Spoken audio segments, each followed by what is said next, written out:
Reflections. What is moral relativism? Excerpts from Relativism. Feet Firmly Planted in Midair by Francis J. Beckwith and Gregory Koukl. Before defining moral relativism, we need to make two distinctions. The first regards what we mean when we say something is right or wrong, and the second deals with the difference between a subjective and an objective truth. The statements, "One ought not kill innocent people," and "One ought to believe that Kansas is in the United States," are two entirely different kinds of statements. Both make truth claims, but they differ in that each distinguishes a kind of ought, one the moral ought, and the other the rational ought. The first suggests a moral obligation, the second an obligation based on reason. There are two kinds of oughts, and there are two ways to be wrong about something. We can be wrong by being irrational, or we can be wrong by being unethical. Morality deals with the second. Rational errors can be distinguished from moral wrongs in this way. 19th century philosopher John Stuart Mill pointed out that moral wrongs are the kinds of things for which punishment seems justified. We don't punish people merely for getting their sums wrong in math. Their errors would be rational, not moral. You see what low grades you made on your weekly mathematics test? More than half of you failed. Most of those who passed just got by. Nobody had 100%. This is the poorest class I've had in a long, long time. 2 detentions. 3 detentions. Leave this room and don't come back until you're ready to apologize to me. It's a long way to the end of the term. When will this end? But a man who beats his wife is not simply incorrect. He's immoral. When there is a rational wrong, we correct the error. That's more like it. When there is a moral wrong, we correct or punish the person. Just as there are two ways to be right or wrong, there are also two ways for something to be true. It can be subjectively true, or it can be objectively true. When I say, Haagen-Dazs's butter pecan ice cream is absolutely delicious, I have said something true, because this statement accurately reflects my personal tastes. Notice, however, that what I have said is not really about ice cream. I have not made a claim about an object outside of me, a half-eaten pint of frozen dessert sitting on my counter. Rather, I have said something about the subject, me. My statement about the taste of Haagen-Dazs ice cream is a subjective truth. It is true for me, the subject, but not for the object, the ice cream itself. The ice cream doesn't taste, I taste it. The experience of flavor pertains to me as a subject, not to the ice cream as an object. That's why when I comment on the flavor, I'm talking about something true about me, not about the ice cream. Subjective, not objective. Tastes are personal. They're private. They're individual. If you didn't like butter pecan and favored chocolate instead, it would be strange to say that you were wrong. You should not be faulted, it seems, for having different subjective tastes about desserts than someone else. What if my claim was not about flavors, though, but about numbers? If I say that the sum of 2 plus 2 is 4, I'm making a different sort of claim than stating my taste in ice cream. As a subject, I'm communicating a belief that I hold about an external, objective truth. If you disagreed and said that 2 plus 2 equals 5, I could claim you were wrong without being accused of an impropriety. In themselves, mathematical equations are either true or false, having one right answer. They do not have a variety of right answers that vary according to individual tastes. If we disagreed on the sum, we'd adjudicate between our two opinions by examining the object itself. Our goal would not be to share our feelings, but to find the correct answer, because in this case we believe the truth to be objective or out there, not subjective or in here. Subjective truths are based on internal preferences and change according to our whims.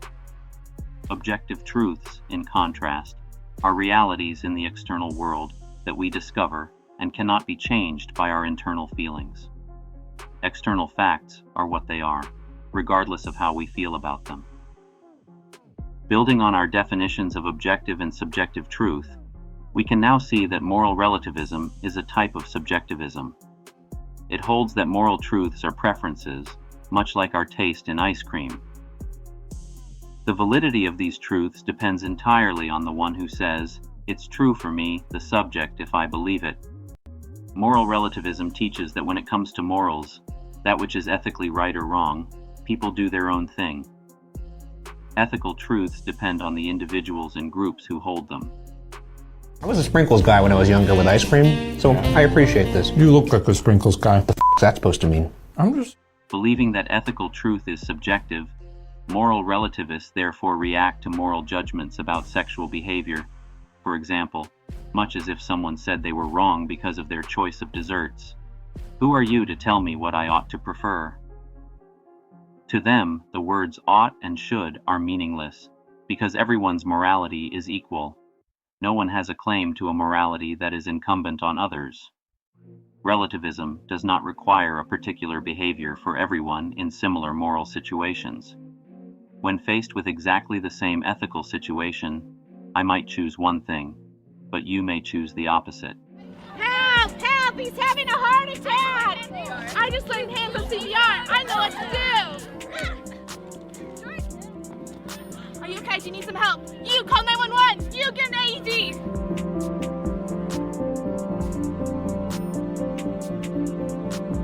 Everybody, or almost everybody, is familiar with the story in the Bible of the Good Samaritan who stops to help a wounded man lying by the side of the road.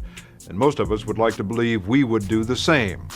We'd also like to believe that a young college student like David Cash would have been Good Samaritan enough to have stepped in and done something, anything, when he saw another young man, his best friend, assaulting a little girl who minutes later his best friend raped and murdered.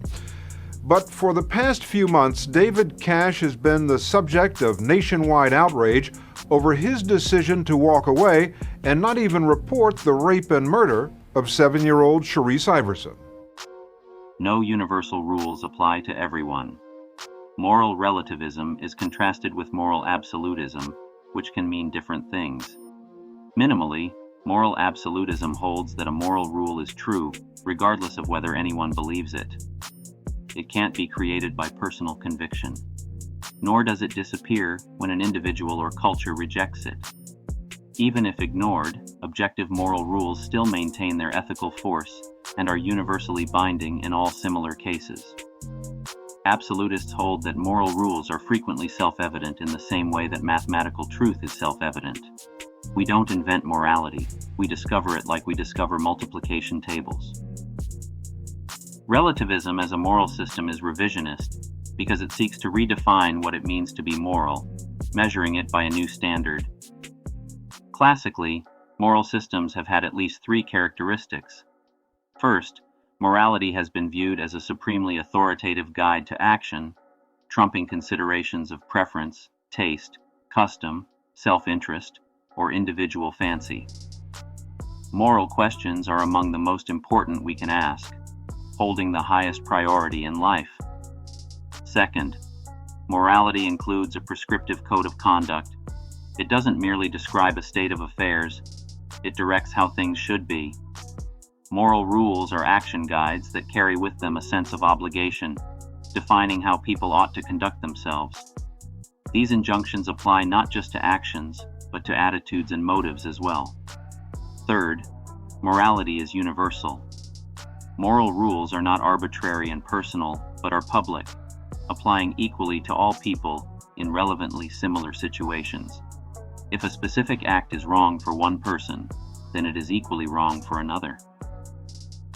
18th century Scottish philosopher David Hume describes the universal nature of morality this way. The notion of morals implies some sentiment common to all mankind, which recommends the same object to general approbation, and makes every man or most men agree in the same opinion or same discussion concerning it. It also implies some sentiment so universal and comprehensive as to extend to all mankind. These last 2 characteristics, the oughtness of morality and the universal nature of moral rules, are important criteria. Relativism, however, rejects all universal moral rules and abandons the idea of oughtness. It does not refine our understanding of what morality entails, but rather rejects it. Indeed, relativism does not even qualify as an ethical system. We can prove this a couple of ways. What's the difference between a relativist and a person who admits she has no morality at all? There seems to be none. How does a relativist make a moral decision? He decides for himself whatever he thinks is best. How does someone with no morality know how to act? She decides for herself whatever she thinks is best. Even those people with no scruples whatsoever can be said to have their own morality. This illustrates the problem precisely. How can we make sense of an alleged morality that functions the same as not having any morality at all? If a thing cannot be distinguished from its opposite, then the distinction between the two is meaningless. Thus, the first reason relativism does not qualify as an ethical viewpoint is that the morality of relativism is no different than having no morality at all. What's happening out there? All right, man, go in, DEA, police. Why don't you leave that poor family alone? Stuff, right? Everything's all right. Just calm down. I am calm. I'm calm. Why don't you leave them alone? He said, go back inside.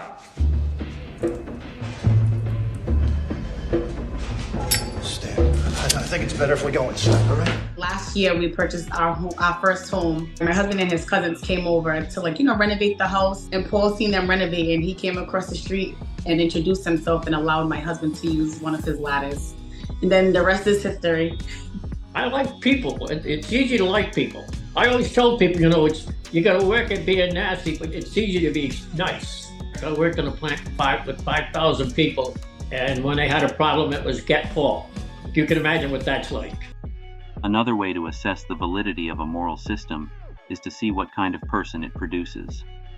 Given a particular standard of morality, the person who is most moral is the one who practices the specific system's key moral rule consistently. To assess the value of the moral rule, love your neighbor as yourself, for example, look at the principle in action. When this ethic is practiced consistently, it produces someone like Mother Teresa, who was thoroughly selfless and always gave to others. What causes the most amount of suffering in the world today?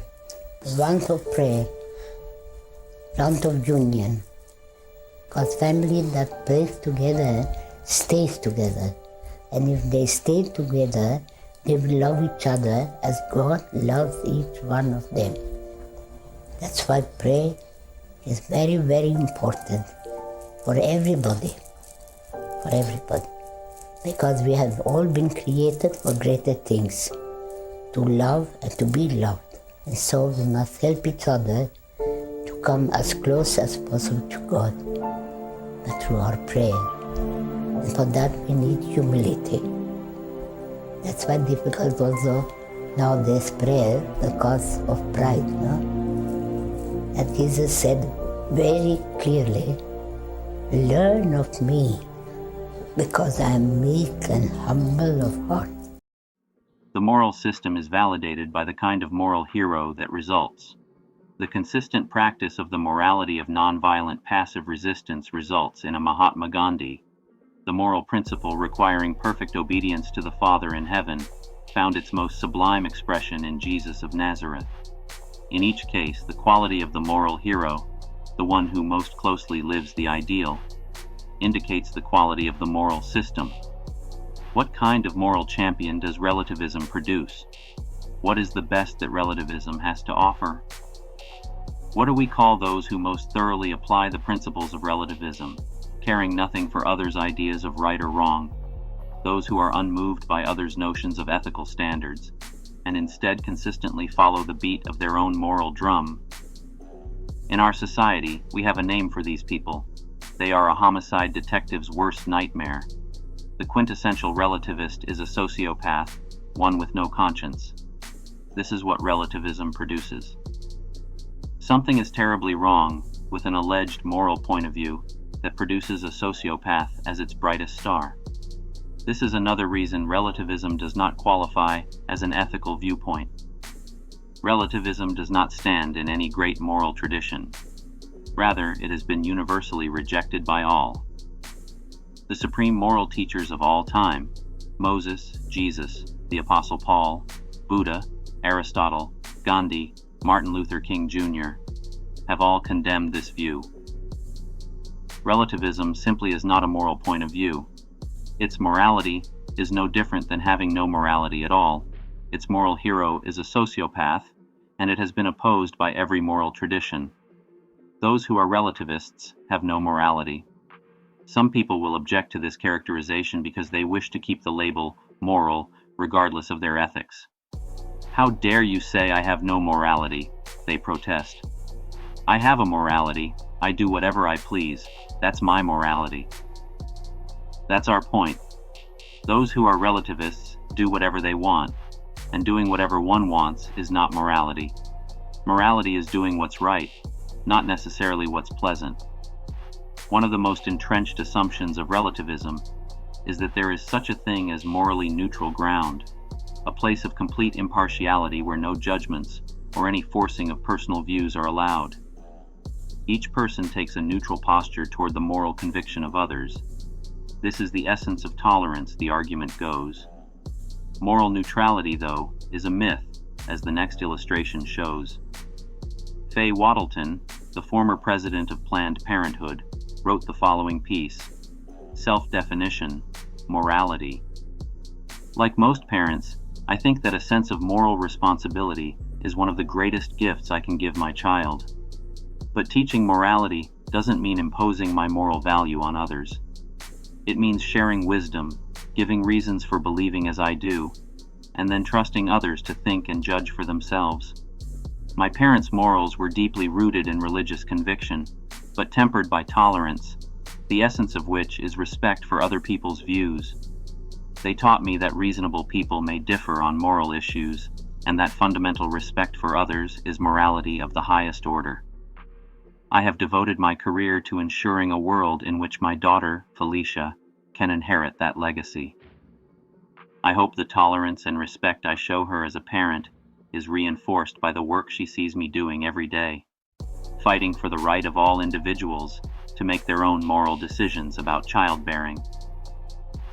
75 years ago, Margaret Sanger founded Planned Parenthood to liberate individuals from the mighty engines of repression.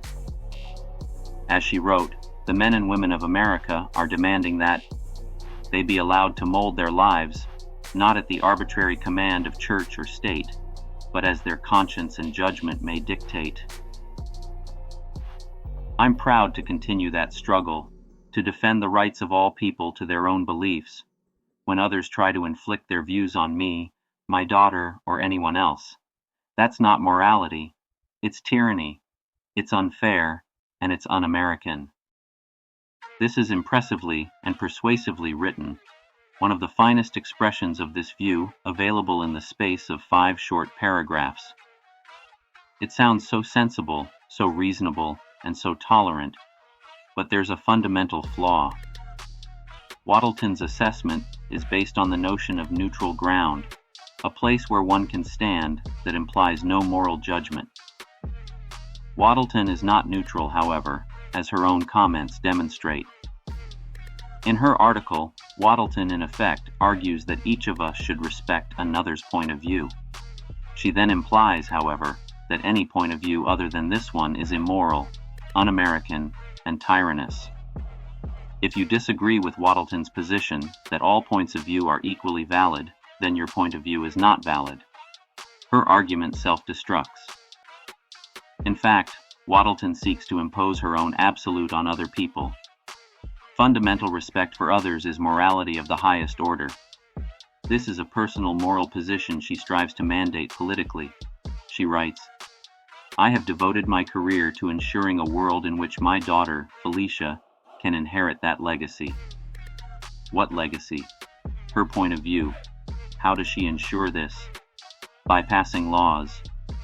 Wattleton has devoted her career to ensuring a world in which her point of view is enforced by law. We don't object to the political process being used to enforce a particular point of view. What is so disturbing in Wattleton's article is her implication that she is neutral, unbiased, and tolerant when she is not. The only place of true neutrality is silence. Speak up, give your opinion, state your view, and you forfeit your claim to neutrality. As a case in point, in May 1994, Congress passed a law making it a federal offense to block an abortion clinic. Pamela Maraldo, then president of Planned Parenthood, commented to the press, "This law goes to show that no one can force their viewpoint on someone else." But the self-contradiction of her statement is obvious. All laws force someone's viewpoint. Moral neutrality seems virtuous, but there's no benefit, only danger. In our culture, we don't stop at sharing wisdom, giving reasons for believing as we do, and then trusting others to think and judge for themselves, nor should we. This leads to anarchy. Instead, we use moral reasoning, public advocacy, and legislation to encourage virtue and discourage dangerous and morally inappropriate behavior. That is, if we haven't been struck morally paralyzed by relativism. There is not one particular thing. It could be many things to many people. Some women have penises, right? Some men have vaginas. Women only know what women are. Are you a cat? No. Can you tell me what a cat is? Do you want to tell us what a woman is? I'm a biological woman that medically transitioned to appear like a male. I will never be a man. The interview's over. Let's turn off the cameras. Excuse me. They're fair. I just wanted to know, what is a woman? And you're not going to find out.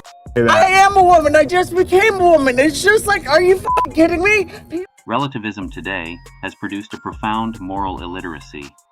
Kelly Monroe, editor of Finding God at Harvard, calls it American roulette. Just say no and just do it, without recognition of a moral reality to decide which to do when. A society held captive by relativism begins to lose its capacity to think in morally coherent ways, or even to draw the most obvious ethical conclusions.